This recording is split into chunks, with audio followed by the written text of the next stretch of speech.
¡Impacto! Víctimas sí denuncian abuso sexual. Y abusaban de todos los chicos que nos quedábamos ahí. Si era inocente para declarar.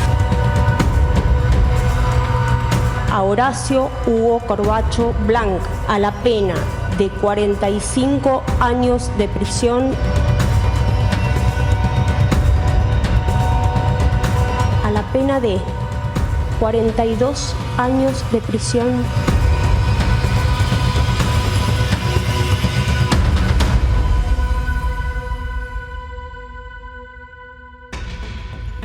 Bueno, todo empieza en Italia. Sí, Richard, en Verona. En más Verona, en la precisamente. ciudad de Verona, Así exactamente. es. ¿Por qué? Porque en Verona es donde se funda el Instituto Próbolo. El Instituto Próbolo tiene como misión principal ayudar, educar a chicos hipoacúsicos, con lo que llamamos habitualmente sordomudos.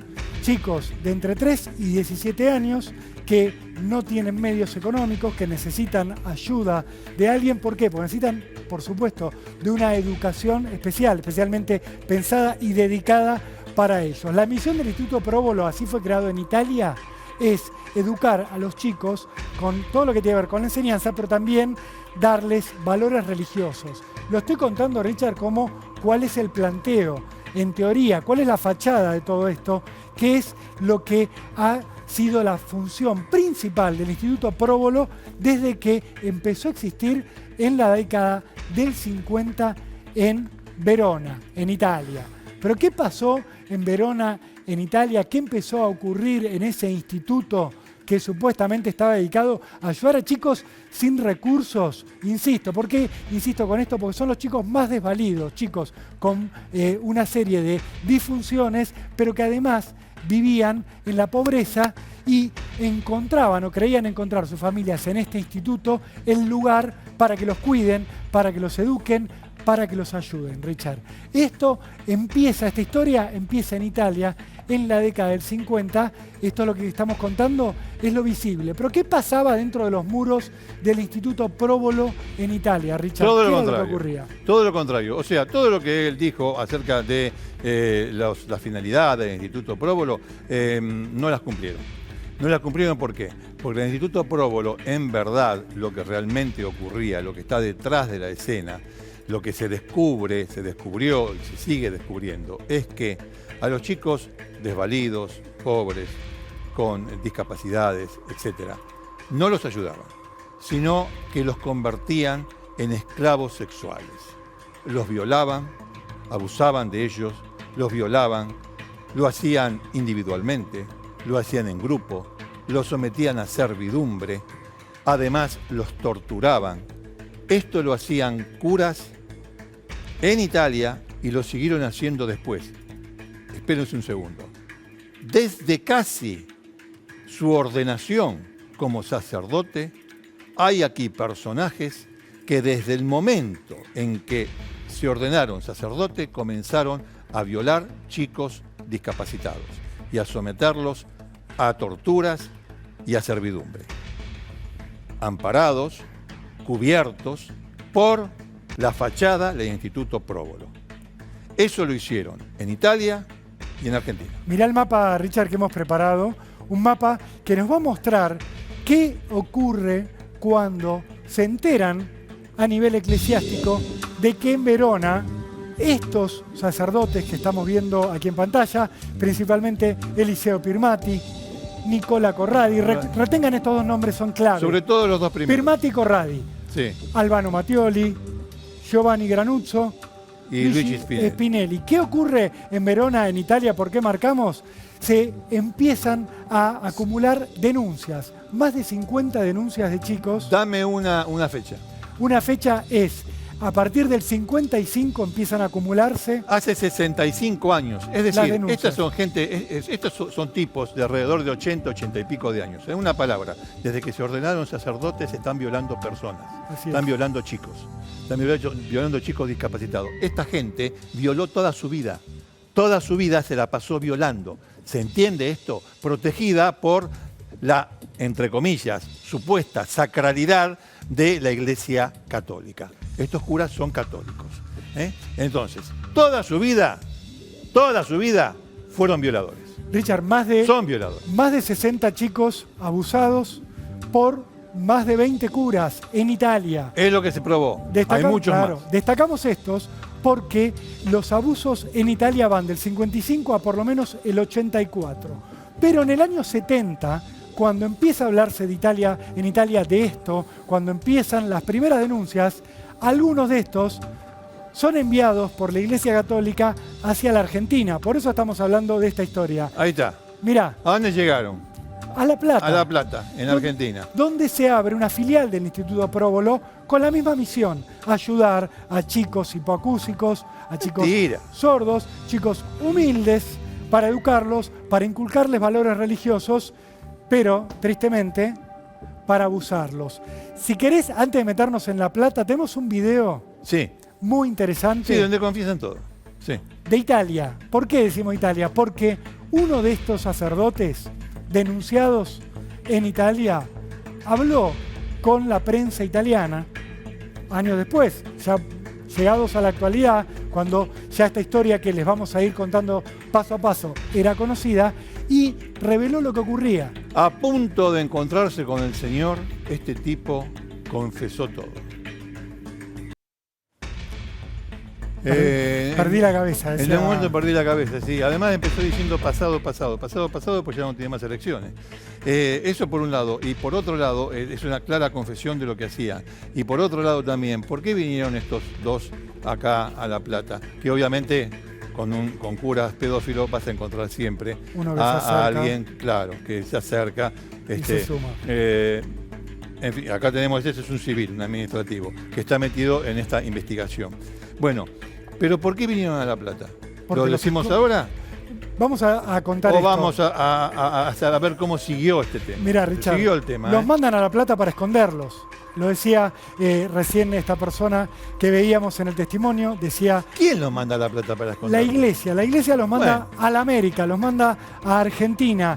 ¿A quiénes manda y por qué nos vamos a centrar en estos? Fíjense, de los que decíamos que en Verona estaban acusados de abuso, llegan Eliseo Pirmati, llega Nicola Corradi, estos dos son sacerdotes, y empiezan a trabajar en el Próbolo. En el Próbolo se juntan con José Brites. Brites es un hombre que tiene un hermano sordomudo y por eso empieza su relación con el Próbolo, porque uno de sus hermanos era un alumno, por llamarlo de una manera, del Próbolo, y empieza como administrativo, después se convierte en una suerte de celador y después empieza a dar clases de informática. Eran excusas para poder violar chicos. ¿Qué hacían estos hombres? Según la causa judicial que se ha abierto y de la que vamos a ir hablando, pero me quiero detener en esto para que sepan lo que ocurría. Brites fue señalado por un chico que era de Salta, sordomudo él, su familia buscando un lugar donde pudieran asistirlo de una manera más eficiente, lo mandan a La Plata solito a los 8 años, y a ese nene solito, Brites empieza a manosearlo, a metérsele en la cama, a violarlo con las manos y luego lo empieza a violar propiamente dicho. ¿Qué hacían además de violarlo él y Pirmati? Pirmati agarraba a este mismo nene y a otros que también declararon en la causa, y lo que hacía era someterlos a penitencias, Richard. Le daba una penitencia. Sí. La penitencia era limpiar de rodillas todas las escaleras del Próbolo, después hacerlos limpiar la jaula de los conejos. No solamente eran violadores, sino además eran sádicos. Claro. Son sádicos, están vivos, son sádicos. Son sádicos. ¿Por qué? Porque el castigo de estas penitencias, por supuesto, nunca las cumplían los chicos de una manera aceptable para estos hombres, y lo que hacían luego era, como castigo, violarlos. Nicola Corradi... Con lo cual, si es como castigo violarlos, ellos sabían que era un mal que le estaban dando, que los chicos sufrían. Pero para ellos no era ningún mal. Por supuesto, para ellos era evidentemente... Es la psicología del torturador. Claro, el tipo que te da siente placer. El que sufrís sos vos. Sin duda. El torturado. Bueno, con la violación pasa lo mismo. Corradi, ¿qué hacía? Agarraba a algunos de los chicos, los violaba cuando se bañaban, y después a los que él elegía, y esto les va a recordar mucho a Julio César Grassi, los llevaba a su habitación y los obligaba a dormir con él. Por supuesto, mientras dormían en una cama de una plaza, los violaba. Esto hacían estos hombres en La Plata durante años. Algunos incluso, y por eso la justicia, parte de la justicia, porque vamos a hablar de eso, calificó esto de torturas. Algunos nenes, ¿saben lo que hacían? Los llevaban al subsuelo. En el subsuelo tenían un riel que sigue estando, la justicia lo ha descubierto hoy, porque esto que les estoy contando pasó entre los años 70 y la década del 80. Había un riel, Richard, y los colgaban, los ataban y los colgaban. Y los dejaban horas colgados de las muñecas de un riel. Como si fuese una media res, un chancho. Si una media res, les ponían un cajón de manzanas, de a rato los sostenían, de a rato se los sacaban y los dejaban colgando. Y luego los violaban. Ahí este caso que estoy contando concretamente es de un chiquito del Chaco, un nene nacido en la pobreza, en el Chaco, al cual su familia mandó acá a la ciudad de La Plata para que tuviera, por supuesto, una asistencia mayor. ¿Vos sabés por qué le ponían el cajón un tiempo y después se lo sacaban y después se lo volvían a poner? ¿Por qué? Porque lo aprendieron en el seminario. Es lo mismo que hacían los romanos con la gente que crucificaban. Le ponían, a quienes querían que duraran más, que la agonía durara más, le ponían un pedestal para que puedan hacer el condenado en la cruz, para que pueda hacer pie ahí y levantar los pulmones y respirar un poco mejor.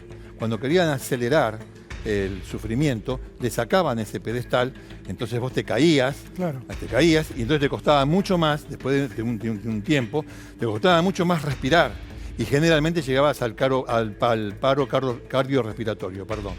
No, ellos no buscaban matarlos, buscaban hacerlos sufrir. Sabían perfectamente cuándo ponerle el cajón y cuándo sacarlo. Tenía una razón de ser que aprendieron en el seminario, siguiendo la pasión de Cristo. Estas violaciones y torturas se conocieron en Italia en el año 97. ¿Qué hace la Iglesia entonces ante esto? A Nicola Corradi lo manda hacia Mendoza. Eliseo Pirmati se queda en La Plata y está ahí hasta 2017, cuando se va para Verona. Ya les vamos a mostrar de la vida de Pirmati, que se va a ir a Europa a seguir viviendo. Mira, ahí está. Sí, todavía está allá, Sigue allá. Sigue allá, sigue en Italia. De hecho, los medios lo han encontrado, Verona, lo han increpado, sigue viviendo. Ahí está, mira, ese es Pirmati. Ahí está, esto es reciente, mira, Richard. Sí, poné la mano con la que abusaste de los pibes, poné. Ha intenzione di costituirsi? Mi scusi, io vado per la mia cosa. Non faccia stupidaggini. Beh, siamo per strada, io le chiedo. Chi è lei? Sono un giornalista dell'Espresso. Volevo sapere se aveva intenzione di costituirsi, visto che c'è questo mandato di... Non so niente. Non ha avuto nessuna informazione. E glielo posso dire io che c'è un mandato di arresto nei suoi confronti per abuso sessuale nei confronti di minori, corruzione di minori, da parte della magistratura argentina.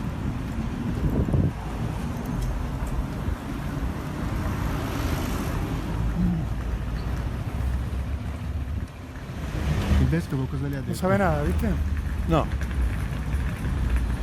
Ha olvidado todo. Sí. Este hombre, Richard, dale. está viviendo en la sede del Próbolo en Verona. O sea, ahora, que la sede del Próbolo lo está... sí, lo está cobijando. Lo está amparando.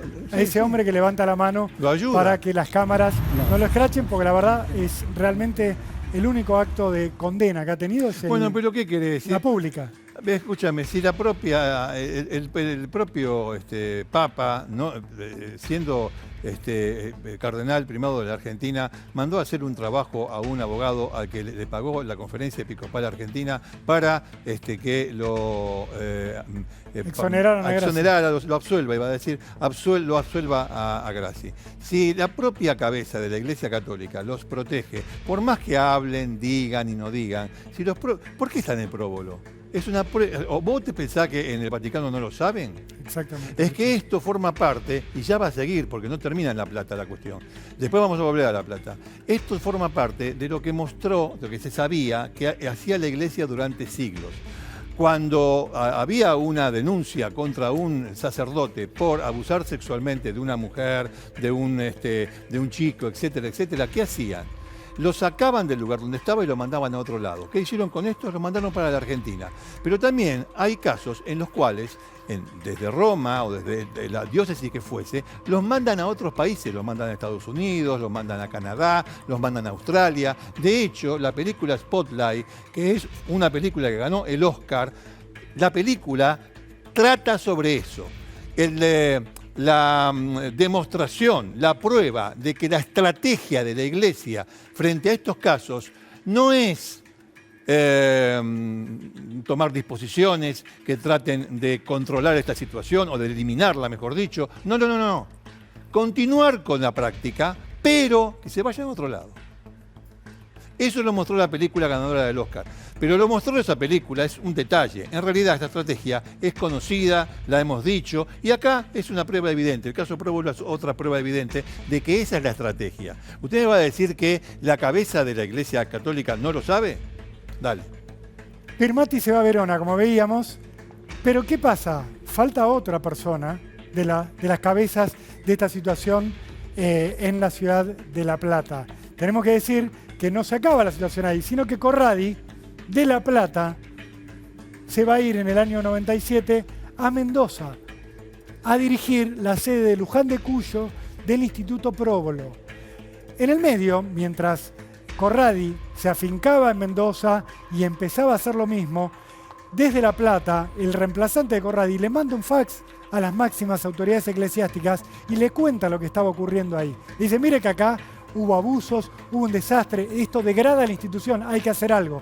No se hizo nada y por eso Corradi se pudo ir a Mendoza, donde se encontró con otro pedófilo, con Horacio Corbacho, cura también, sacerdote argentino. De Castelares, sí. Este hombre, sí. Pero claro, en Castelar habrá tenido problemas, esto estoy deduciendo, porque termina en Mendoza y se encuentra en Mendoza con Corradi. Pan con pan, otra vez.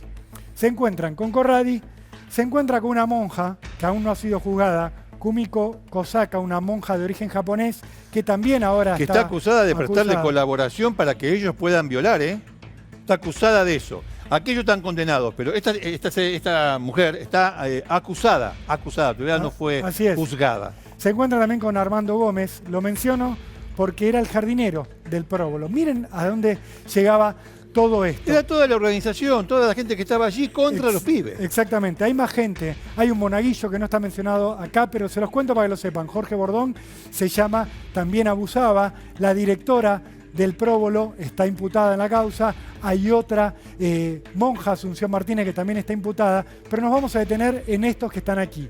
Nicola Corradi, Corbacho, Gómez fueron denunciados finalmente en 2016, cuando finalmente se atrevió a hablar una chica que iba al Próbolo. Una chica que iba al Próbolo. Y eso llega a la justicia. Cuando esta joven, también sordomuda, denuncia y declara, ella quiere contar lo que le hacían a otros, pero ella en la cámara Gesell, cuando cuenta los abusos a sus compañeritos, termina contando que a ella también la abusaron. Y así se van sumando las denuncias. Por lo menos 10 chicos de entre 3 y 17 años, en el momento en el que sufrieron los abusos, dijeron haber sido víctimas de esta organización de depredadores. Richard, porque hay otra forma de llamarlo. Desde Italia por la sede central del Instituto Próbolo, que no es un instituto cualquiera, sino que tiene, obviamente, está en conocimiento del Vaticano. Quiero decir una cosa, esta gente que se ha atrevido a hablar, ha sufrido un desgarro, le han arrancado la vida estando en vida. Estos tipos, tanto en Verona, como en La Plata, como en Mendoza, y vaya a saber en qué otros lugares, pero tenemos esos tres. A los discapacitados que han sometido, les han arrancado la vida, no solamente porque el discapacitado, evidentemente los chicos, confían en la autoridad, confían en los tutores de la iglesia con los cuales conviven, con los cuales están. No solamente por el tema de la traición a la confianza, sino por el hecho en sí mismo. El hecho en sí mismo, en esas conciencias que se están desarrollando, crean una fractura, o si usted quiere ponerle un tajo, un desgarro tan grande, que tal vez muchos de ellos, tal vez se mueran a los 70 años y nunca digan una palabra. Pero hay otros que después de 10 años, 15 años, 20 años, 30 años, sí se atreven a hablar. Con esos testimonios que vienen después, porque el desgarro casi que, yo le diría, no soy especialista, pero no se supera ese desgarro. No se supera ese desgarro. Después de tanto tiempo se ha logrado esto. Sí. Después de mucho tiempo se ha logrado esto. Dale. Quiero contar que lo que refiere Ricardo tiene que ver con que en 2019, el año pasado, se logró finalmente, gracias al valor de las víctimas, una condena a 42 años de cárcel. Vean el monto. La verdad, evidentemente los jueces no encontraban más años para tirarle por la cabeza por lo aberrante de los testimonios. Nicola Corradi, sacerdote, que sigue siendo sacerdote. Sí, no, pues no los van a sacar, ¿eh? No, es así. 42 es así. años de cárcel. Horacio Corbacho, 45 años de cárcel. También sigue siendo sacerdote. Como Graci. Armando Gómez. Para la iglesia es inocente. Es verdad. Esto también. Gómez, 18 años de cárcel. Kumiko va a ser juzgada próximamente. Acá es cuando se lo llevan después de la condena. Corbacho detenido, mirá. Sí, Ahí va. Corbacho. A Corradi se lo llevan en silla de ruedas. Intentó frenar el juicio varias veces, a través de su defensa, por supuesto, alegando que no estaba en condiciones físicas, que no estaba en condiciones de salud. Sí. Pero, como los mafiosos. Claro. Los mafiosos cuando llegan a determinada edad, no que se van todos en silla de rueda a la corte, y entonces el abogado defensor de la mafia en Estados Unidos, en Italia, donde sea, dice, pero ¿cómo? ¿Este señor que se está cayendo a pedazos puede ser jefe de una organización mafiosa? Sí, puede serlo. De hecho, lo mismo pasa con estos. Mirá, fíjate cómo se lo llevan. Ese es Corradi. Este es el que violó, el que va en la silla de ruedas, el que violó chicos en Verona, el que violó chicos en La Plata y el que violó chicos en Mendoza. Toda su vida, un depredador, un perverso, que recibió sanción en Mendoza, Richard, y es muy importante. Ese fallo fue considerado todo un hito. ¿Por qué? Porque los hechos eran antiguos, porque las víctimas, nosotros decimos, se animaron a hablar, son sordomudos, no hablan. Lo que hacen es, a través del lenguaje de señas, con la ayuda de asistentes, algunos tienen muchísimos problemas para comunicarse, pero aún así han logrado dar testimonio y contar lo que les hicieron, la forma terrible en la cual le destrozaron la vida a ellos y a los que no se atrevieron a hablar. ¿Qué pasa después de este juicio en Mendoza, Richard? Sí. Quedaba pendiente para la justicia juzgar lo que ocurrió en La Plata. Lo de La Plata. Claro, porque allí fueron. Claro. De Verona fueron a La Plata. En La Plata pasó exactamente lo mismo. Claro, Dale. pero ocurrió antes lo de La Plata. Ay, claro. Entonces, en La Plata hay una fiscal que se llama Cecilia Corfield que los empieza a investigar. ¿A quiénes? A Eliseo Pirmati, el que vimos salir del próbolo de Verona, a Corradi, el que sale en silla de ruedas ahora, acá. Y a Brites, este celador, profesor administrativo. ¿Qué hace la fiscal? Dice, bueno, Corradi ya fue condenado en Mendoza, tráiganmelo, así lo indago. A Eliseo Pirmati pido su extradición, que lo manden de Italia para acá. Y a Brites, que es el argentino, el que estaba suelto porque no era un sacerdote y que seguía en La Plata, ordena la detención. Lo detiene, lo mete preso el año pasado, lo indaga, lo procesa.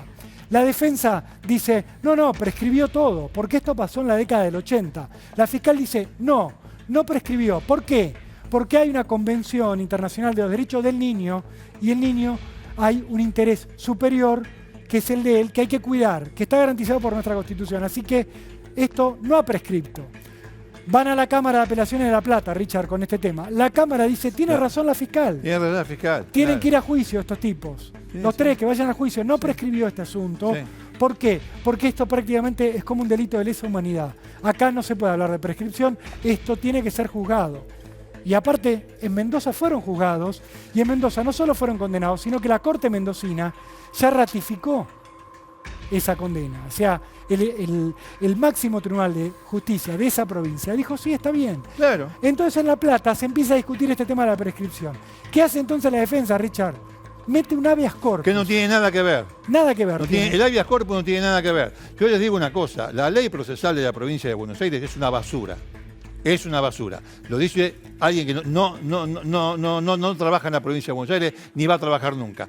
Pero es una basura. Periodísticamente yo le digo a usted que esa ley está hecha para sacar o para hacer zafar a todos los culpables en la provincia de Buenos Aires. Que no me vengan a decir que es una copia de la federal.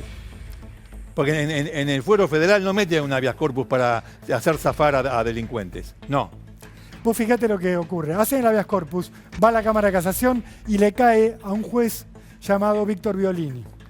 El juez Víctor Violini, del cual Ricardo ahora les va a dar más datos, lo que resuelve hace unos días nada más, dice: yo entiendo la Convención de los Derechos del Niño, que es importante, pero también existe la Convención Interamericana de Derechos Humanos y acá hay un derecho a ser juzgado en tiempo y forma. El tiempo ha pasado. ¿Es necesario ponerlo? Sí, Bueno, sí, ponelo este porque juez. le vamos a pedir que, por favor, las organizaciones, el Colegio de Abogados de La Plata y demás, la Procuraduría, la Procuración General de La Plata y demás, le pida la renuncia. Este tipo no puede ser más juez. Este hombre, Richard, este magistrado, lo que hace es decir, prescribió la causa. Terminó el tiempo que tenía el Estado argentino para juzgar a estos hombres, así que lo lamento, pero no los vamos a juzgar. Ahí se equivoca. Y entonces, ¿qué dice Richard? Liberen a Brites, a este hombre que está preso de 2019, a este administrativo, este celador, dice, libérenlo y que se cierre la causa. Ahora se está luchando contra eso y por eso estamos hablando acá con Ricardo de este tema, porque el fallo de Violini lo que dice es, lo que pasó en La Plata no importa, no lo vamos a juzgar y van a salir impunes. Corradi va a salir impune, el de la silla de rueda, va a salir impune Pirmati, ese que andaba por Verona poniéndole la mano adelante a la cámara en Italia, y va a quedar impune Brites, este celador, Ricardo. Bueno, yo les quiero decir una cosa. El abogado que representa los intereses de las víctimas de La Plata, obviamente que está en contra y apeló lo que resolvió Violini. Yo no le puedo decir juez a Violini porque realmente no reúne desde mi punto de vista las condiciones para ser juez. Pero es juez nada menos, lo han nombrado juez en la Cámara de Casación Penal. Es un tribunal muy alto, muy importante. Bueno, Sergio Salinas ha dicho, en definitiva, vamos a llevar esto a la Corte Nacional para que la Corte Nacional resuelva de una vez esta cuestión. La cuestión es la siguiente. Víctor Violini, ¿quién es Víctor Violini? Víctor Violini fue el que le abrió la puerta a los presos para que salgan a delinquir durante el COVID. Víctor Violini fue el juez que, junto con otro juez que está en la misma sala, ustedes saben que las cámaras están compuestas por salas, cada sala tiene 3 jueces, aunque con 2 también pueden resolver. Bueno, en la misma sala estaba Violini, estaba Carral y estaba Ordocchi. Esos 3 jueces fueron los que resolvieron la libertad, la absolución de Carlos Carrascosa. Ordocchi, que firmó esa absolución, hoy está suspendido bajo el cargo de recibir dinero para sacar sentencias. Lo agarraron a Ordocchi. Carral, extraoficialmente, es un juez que dice, a mí me pusieron para firmar y yo firmé, pero en realidad quien hizo el fallo fue Violini. Y Violini es el juez que dijo que cuando hay un problema, porque para él son problemas, cuando hay un problema de abuso sexual ocurrido hace mucho tiempo, es un derecho el juzgar a los culpables de ese abuso sexual, pero también es un derecho que los culpables reciban una sentencia, a favor o en contra, en un tiempo justo. Bueno, se equivoca. La verdad, yo lo lamento por los alumnos que tiene en la facultad y lo lamento por todos los justiciables, que son las personas que van a reclamar justicia, en la cámara, en la sala de la cámara donde está Violini. ¿Saben por qué? Ahora me voy a detener un poco y se la van a tener que bancar porque es esto. Está claro que un menor víctima de abuso sexual es una persona especialmente vulnerable a quien el Estado le debe obligatoriamente, Violini, deberes especiales de protección y promoción. Con lo cual, hablar de prescripción, que prescribió, es un menoscabo a la dignidad de la víctima. En este sentido, declarar prescripta, o sea que no se sigue más, porque pasó mucho tiempo. Declarar prescripta la acción penal atenta contra el interés superior del niño, lo que decía Rolando, que se erige como una pauta básica, esencial de todo el sistema de leyes. Motivo por el cual los derechos de los niños, niñas y adolescentes siempre debe prevalecer. Usted no puede ser más juez. Siempre debe prevalecer, porque no se aplica retroactivamente a una ley penal, sino una correcta interpretación de la ley actual y sigue con cuestiones ya más profundas de derecho. Lo que hace la prescripción en este caso es delinear los bordes conforme con los principios legales. Bueno, cuando hay abuso sexual contra chicos, lo que manda, lo dice la Corte Interamericana de Derechos Humanos, que usted, Violini, cita mal, equivocadamente, porque no sabe o porque no quiere. Usted, Violini, no debe ser más juez. Bueno, lo que prima es la Convención de los Derechos del Niño. Lo que prima, lo que es primero, lo que está sobre todo, es la Convención de los Derechos del Niño, que es un paquete constitucional que está a la par de nuestra Constitución. La Convención de los Derechos del Niño, que es el que dice la Convención de los Derechos del Niño, que lo más importante de todo, incluso más importante que los plazos para juzgar a una persona, lo más importante de todo es el interés superior del niño. Obviamente por niño se entiende niño, niña y adolescente. Es el interés superior del niño, que usted, Violini, no conoce o no quiere aplicar. Sería preferible que no lo conozca. Sería muy deseable que no lo conozca. Ya tenemos el ejemplo de Ordoqui, dejémoslo ahí.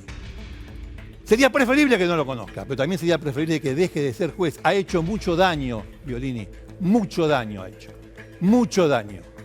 Daño a los justiciables. Digo justiciable, que es una palabra que el público no conoce en su mayoría, porque así se le dice en lenguaje técnico a aquellos que van a reclamar justicia, sea como acusado, sea como víctima. El justiciable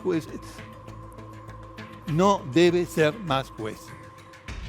Nadie va a tener las que hay que tener para pedirle el juicio político a esta persona. Yo sé lo que va a pasar. Yo sé lo que va a pasar. Pero nosotros desde acá, por una cuestión de principio, lo tenemos que decir. No se puede, con estos argumentos ridículos, insustanciales, rebatidos por todos los tribunales, por toda la jurisprudencia, hasta por los tratados, por la propia ley, el principio de legalidad. ¿Sabe lo que es, Violini? ¿Sabe lo que es el principio de legalidad? Bueno, si no, agarra de vuelta los libros de derecho. A Hammurabi le puede mandar, si quiere. No. Son demasiado buenos los libros de Hammurabi para usted. Empiece bien de abajo. Entonces, estos tipos ahora zafaron en La Plata por culpa de un juez incorruptible, Víctor Violini, incapaz de hacer justicia. Richard, lo que abre un poco la puerta también todo esto, uno piensa, toda la causa judicial, la hemos leído, ha quedado, por supuesto, enterrada, a menos que haya un nuevo fallo. Lo que uno piensa, Richard, es, sí. Entonces, más que justicia, lo que hay es una tómbola, donde depende quién te toca. Exactamente, depende quién te toca, porque si esta causa, en lugar de caer en la sala de Violini, caía en otra sala, a lo mejor ahora estamos diciendo que van a juicio los acusados en La Plata. Pero, como cayó en la de Violini, no. En consecuencia, ¿qué es la justicia?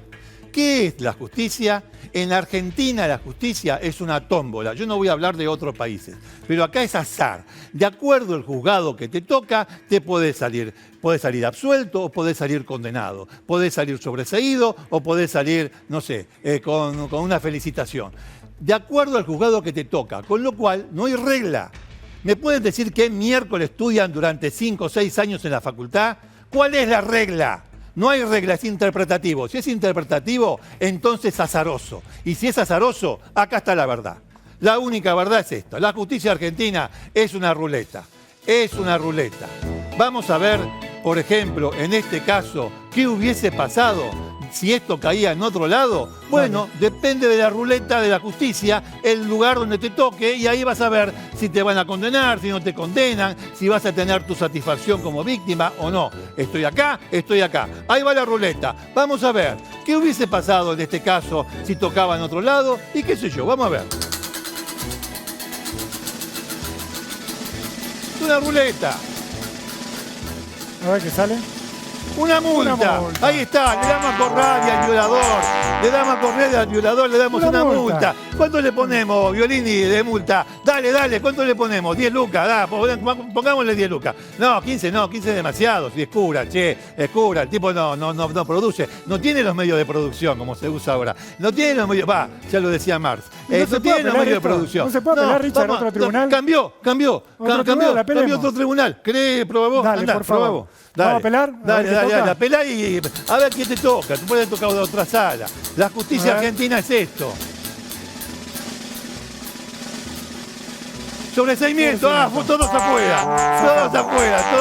Pero pará. Está al lado de el sobreseimiento, está al lado de prescripción. Ojo, sobreseimiento. Ahora, ¿tiene condena esta? Sí, tiene condena. Acá está. Pasa que acá está cuesta la que salga la Pasa condena. que es el azar. Es el azar. ¿Cuánto ganan un taxi en lo de Guido Cac? No lo ganan todo. Es así, muchachos. Entonces, de vuelta.